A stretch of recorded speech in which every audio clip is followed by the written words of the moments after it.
All right, I think we're ready to start talking about the origins of life and going more in depth into the discussion of how life arose on the planet and what kind of conditions were necessary for this life.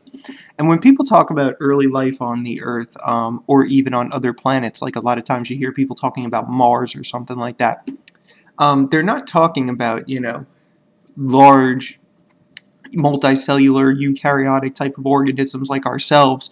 They're talking about microbe life, various forms of bacteria or archaeobacteria or archaea if you'd like.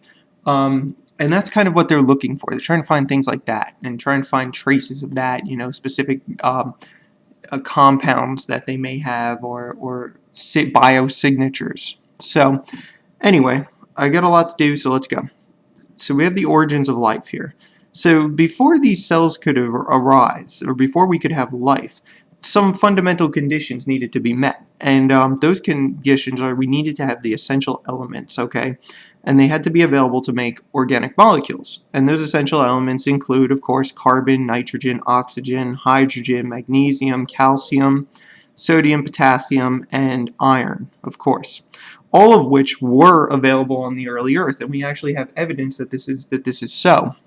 So these things were here on the early Earth, and we also need a continuous source of energy, because if you think about a cell doesn't have think about any cell you'd like.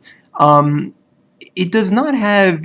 It has steady state metabolism. That's what I'm basically trying to say here. I'd rather just spit it out and go along with it. You have what's known as steady state metabolism. And in order to have this steady state metabolism, in order to keep things going, you have to have a constant supply of energy. So there had to be some source of energy on the early Earth, and that source was light energy, okay, and also reduced minerals. So, things like iron could be used in some cases as an energy source. So there also had to be the proper temperature. You hear people talk a lot about this when they're searching for exoplanets. That's planets outside of our own solar system. They look for signs of liquid water, but one of the things they look for is what's called the Goldilocks zone, and that means it's warm enough to support liquid water. So the temperature is somewhere in between freezing and boiling, and that's another condition that has to be met before life could arise, or before even simple cells could be formed.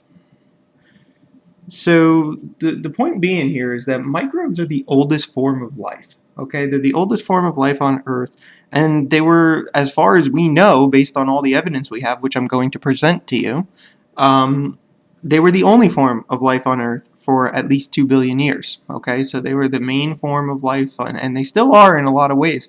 The one of the most important forms of life, if not the most important, surprisingly. So maybe you didn't know that.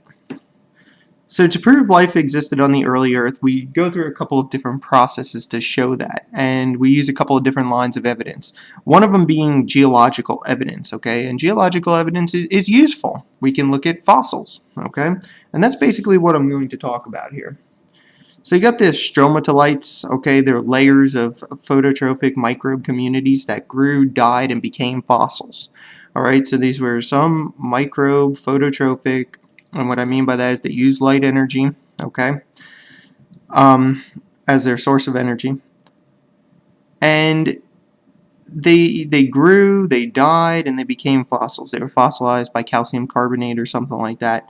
And they are found in the oldest rock. So we have some rock on this Earth that's about 3.4 billion years old. And it just so happens that you can find these fossils that are in rock that's that old. So, and these fossils, this fossilized, microbe communities are look very much like what modern microbes look like. Okay, so there's some pictures out there. I'm sure you can Google them. And another interesting one is this idea of microfossils, which is kind of like in the same range here. Basically, you had microbial cells that died and became fossils. Okay, they were fossilized, they grew, they lived, they died, and basically their shape and size resembles modern cells. So what's really nice about these two things is we have these kind of like, large scale thing. We can put these rocks, these fossils under a microscope, and we can investigate them and we can look at them. But there's a downside to it too, and you might even have guessed already what that downside is. But the bottom line is these things are subjective. Okay, somebody could say, look at this fossil, you know, it's definitely a cyanobacteria or something, or cyanobacteria, you know, and then you might wind up with, then somebody else says, no, no, this is no way, you know, so there's kind of this debate whether or not these things are even really evidence, okay, but most people do accept them and do believe that this is true. So another thing you can look at, and this is a more definitive, this is something you can, you know, quantitatively measure, all right? And this is something you can actually find and do some chemistry with and figure out and understand. And that's this idea of isotope ratios, okay?